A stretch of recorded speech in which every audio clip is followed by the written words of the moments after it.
to see a growing artist community because, you know, some of us are, believe it or not, shrinking, and some areas grow.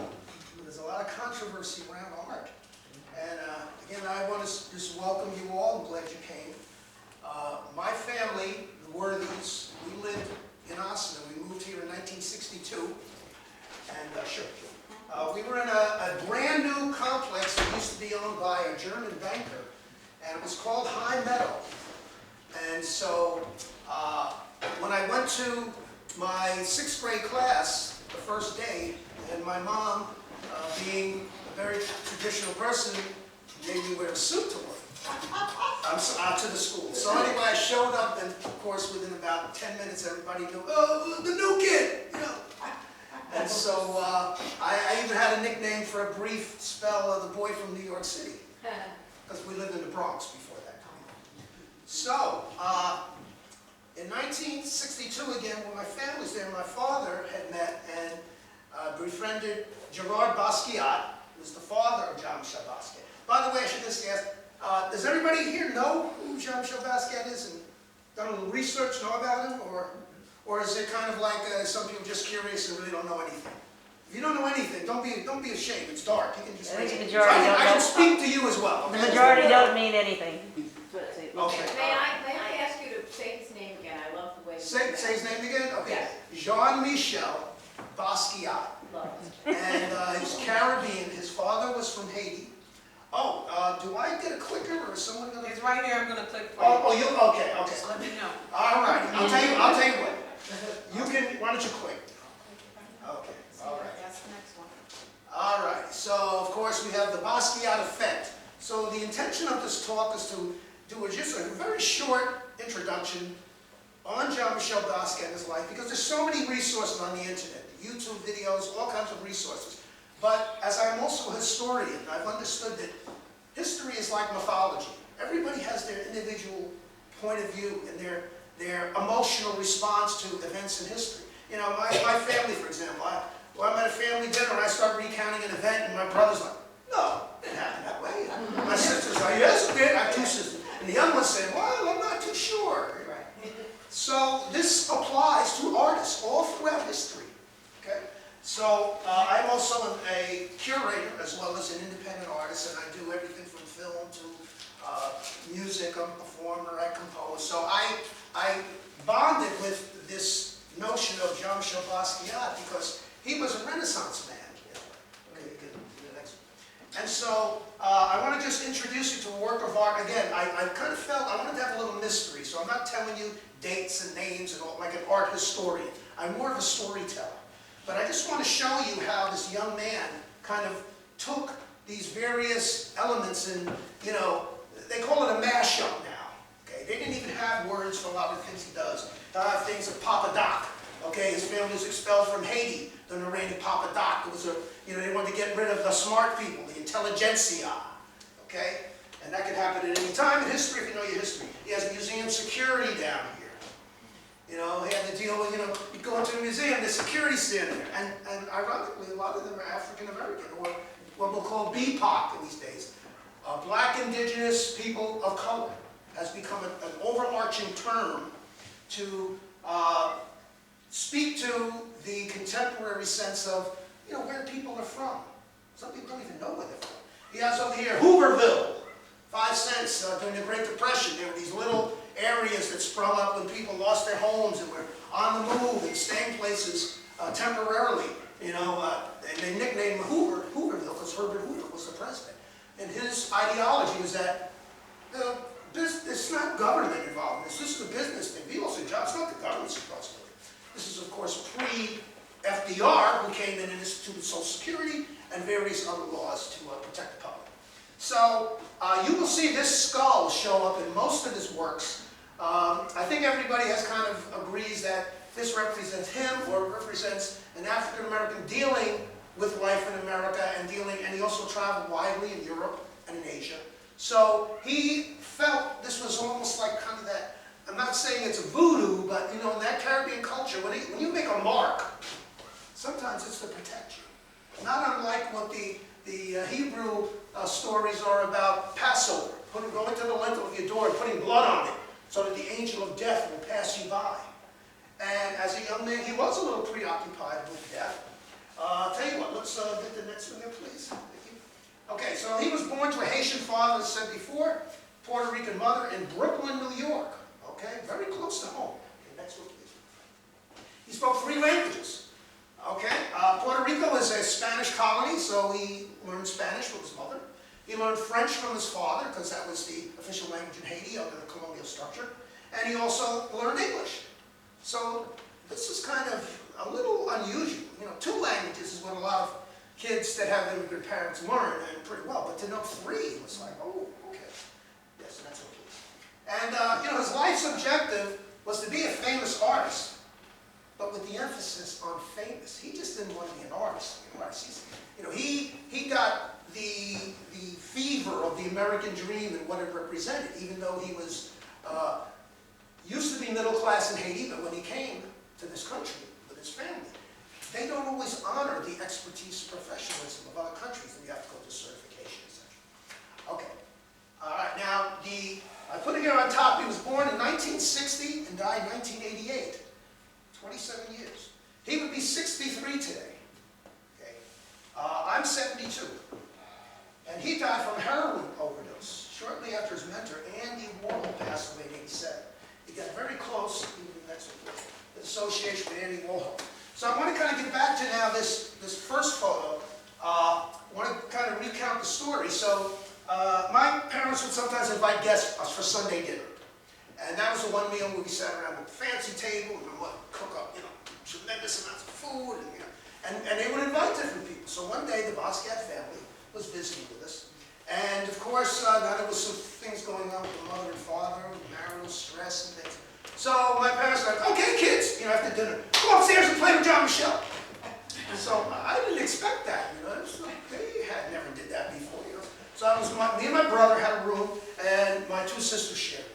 So we go up to my brother's room with Jean-Michel, and he looks just like this. He's a suit and tie, he's very polite, he's soft-spoken.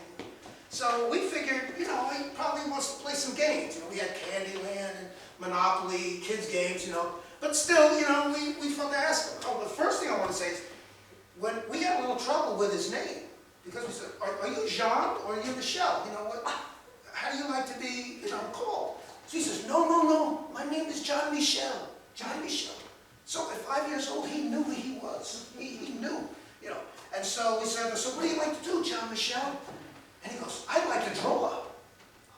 So myself and my brother, we loved to draw too. We were into comic books and monsters and everything. So we had some supplies. We took out some colored pencils and paper and stuff, and we were drawing together on the floor, you know. And now years later, when I thought of this, you see here in this photo where we have Gerard standing behind Jean-Michel. There was a big thing about, in the immigrant population, becoming white collar, becoming successful, having a good job, benefits, status in society. Jean-Michel had trouble all through his public school education. He got kicked out of 3 or 4 schools. He ended up in this New York City school that was for gifted children, or special children, kind of like Fame, you know that movie Fame? They have all these gifted kids who, you know, have all these skills, but their discipline is an issue. So there was, all through his life, I got to prove to my dad that I'm legitimate. I have to prove to my family that this is going to work for me, it's going to be successful. And he made a lot of sacrifices for that to happen.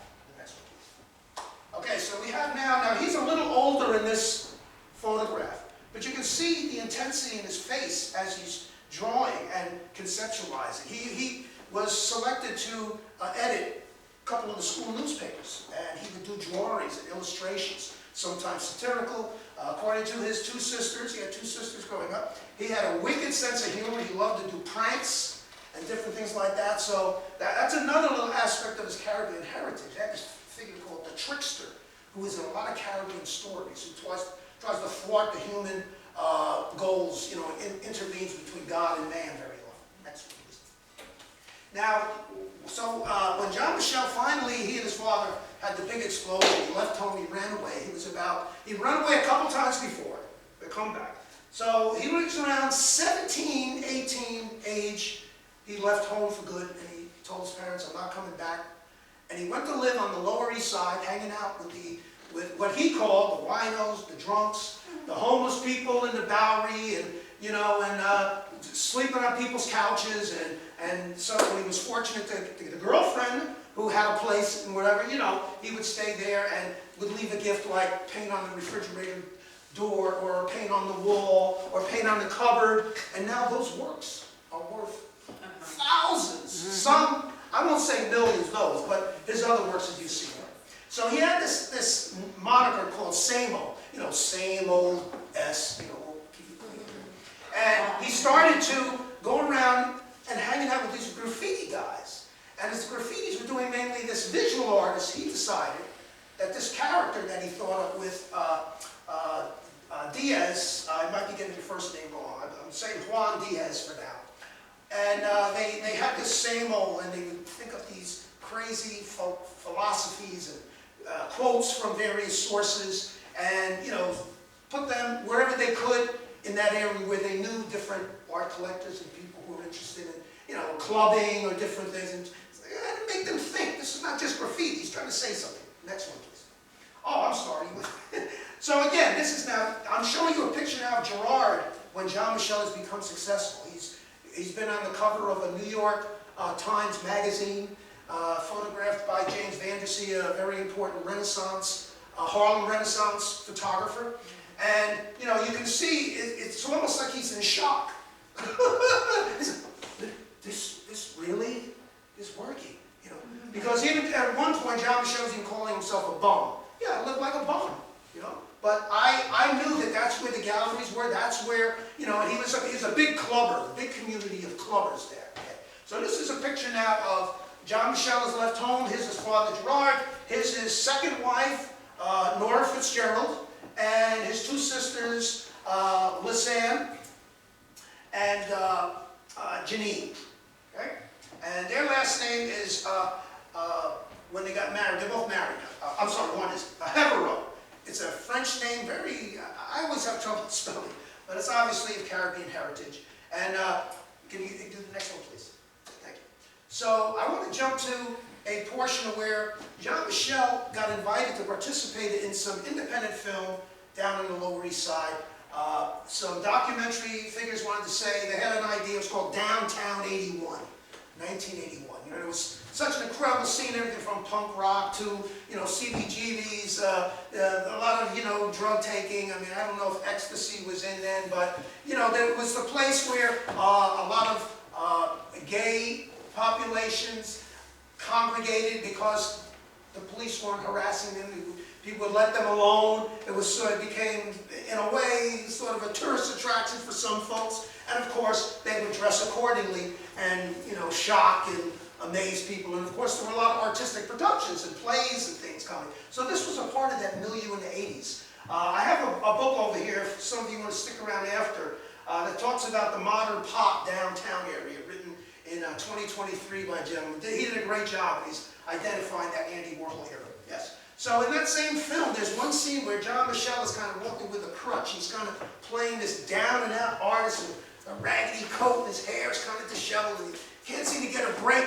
And as he passes the Empire State Building, he raises up in defiance. Like, one day, I'm going to scale those heights. Okay, next one, please.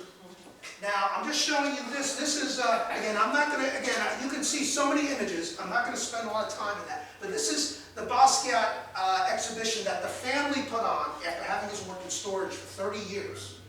And it was called King Pleasure, which is one of his artworks. And so they got the architect, David Adjaye, who constructed, was the architect for the National African American History Museum. I might have left out one letter. Down in Washington, D.C. Okay, so the family, having had Gerard become an accountant, and my father was an accountant. So part of their association was, my dad was telling me, hey, you have a growing family, you need some security, and he wanted, and Gerard wanted the same thing for his son. Okay, thank God he did get that education, because that came in very handy later. So here's another, I think that Jean-Michel was kind of in that time when bigger is better. I mean, if you bought this work of art and wanted to take it in your car, I mean, you could, right? You could hire a contractor and a truck. So, you know, just in terms of collecting, start small. You want to be a collector. And they say if you have 3 works of any one artist, you are a de facto collector. Okay. I have studied American art collectors extensively for the past 25 years. So and then there's many, many artists who are collectors. Because even if that work is their own work, you're still collecting. You're still curating. And if you watch Antique Roadshow, which to me is an invaluable service to just understanding the stories behind art and behind gifts that people are giving, things they have in their attic. I mean, it's a great education when these appraisers go to work. They say, oh, this is worth this. And people start crying, they're breaking down. So, I had no idea. I mean, we don't learn this in school. All right? So, you must be one step ahead. I can go back. Okay, you know what? I think it's moving itself. No, it's okay. It's all right. I'm kidding. You can go to the next one. Okay, I'm just showing you this because Jean-Michel developed this technique where he would cross things out in his paintings. He'd paint these figures and it's chaotic and sometimes not. And then he'd just start crossing them out. And so when he was asked, why do you do this? He said, because I want to draw attention to it. If there was a word here, you might not see the word. You'd see it kind of passing, a bit of it was crossed out. You say, oh, well, something's crossed out. So he understood layering.